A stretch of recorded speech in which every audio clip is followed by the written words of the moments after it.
Hey everybody, and welcome to the House Church video for the last week of our Greater Than series. We looked at the principle, the last 10% is greater than the first 90. And to do that, we looked at a scene where a lawyer asks Jesus this question. He says to Jesus, "Good teacher, what do I need to do to inherit eternal life?" To use the language we've been using in this series, his question could be rephrased, what do I need to do to get the life of shalom? What do I need to be a part of this dream of God that's coming, where everything is in right relationships with everything else? And Jesus says to him, you actually know the answer to that. What does the law say? And the lawyer, being a good student of the law that he is, says, I do know the answer. Actually, it is love the Lord your God with all your heart, all your soul, all your mind, and all your strength, and love your neighbor as yourself. The word all there is what we're going to call the last 10%. If you're just talking about 90%, you're not talking about all. The lawyer didn't say, love the Lord your God with 90% of your heart, soul, and mind. So this leads us into what is that last 10% that takes us to a place of being all in with God. The second part of the lawyer's response is interesting too. He says, love your neighbor as yourself. Jesus says, you did really well with that response. Well done. And then the lawyer says, yeah, but who is my neighbor? He wants to know exactly what do I have to do. It's more like a question, who isn't my neighbor?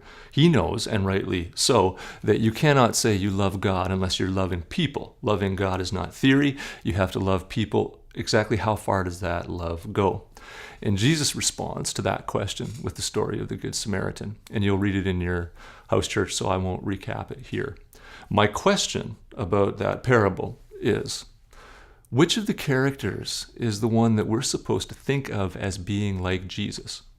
Now, we know that it's not the first two people that walk past the guy lying in the ditch, but there's a good case that can be made that the Jesus figure is either the Good Samaritan who takes care of the person in the ditch and heals them and binds their wounds and pays the price for them and all that kind of thing. But there's also a good case to be made that it's actually the broken and battered, disfigured, unrecognizable man in the ditch who is most like Jesus. And we talked about that on Sunday. So my question is, which is the more likely Christ figure? My light bulb moment came when I realized that depending on your choice there, you learn two very different lessons from this parable. If you choose that the Good Samaritan is the one like Jesus, then what you learn about the last 10%, if you're going to learn from this parable, is that you need to really give her. You got to do more. You got to do it for people you hardly know, for people all over the place. The bar is set impossibly high for what it means to love the Lord your God with all. And it's daunting, and it helps us to appreciate grace perhaps, but it still calls us to do more. In that case, the last 10% means like being vulnerable. The guy leaves his visa with this crooked innkeeper. It means going home and explaining to your family why you were so long away because you're caring for this stranger. And there's a vulnerability and a brokenness that comes with that kind of service. If the Christ figure is the guy in the ditch, then it's just weird, but it's sort of gracious, because all that you need to do with Jesus is enter into his wounds, enter into his brokenness, come alongside him. Your brokenness as an outcast Samaritan, along with his brokenness as somebody who's rejected by the establishment, and be near him. In that case, the last 10% really, in some ways, is like just do nothing.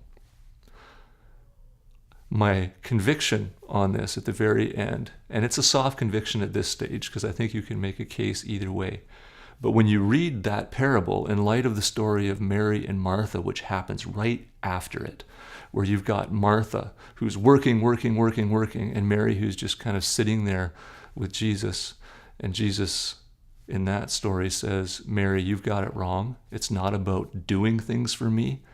So it's not about being a good Samaritan as if you can earn my favor. It's more about finding me where I am and just sitting with me and being with me. Those are the people who get it. So how weird would it be if the last 10% actually meant doing nothing and just learning to receive grace? you can chat about that in your house church. It is side week, so make sure that you're spending some time praying for each other, the different concerns facing you, your families, your workplaces, that sort of thing. It's been a great series. Thanks for engaging with it. Make sure that you come back next Sunday when we start the next series.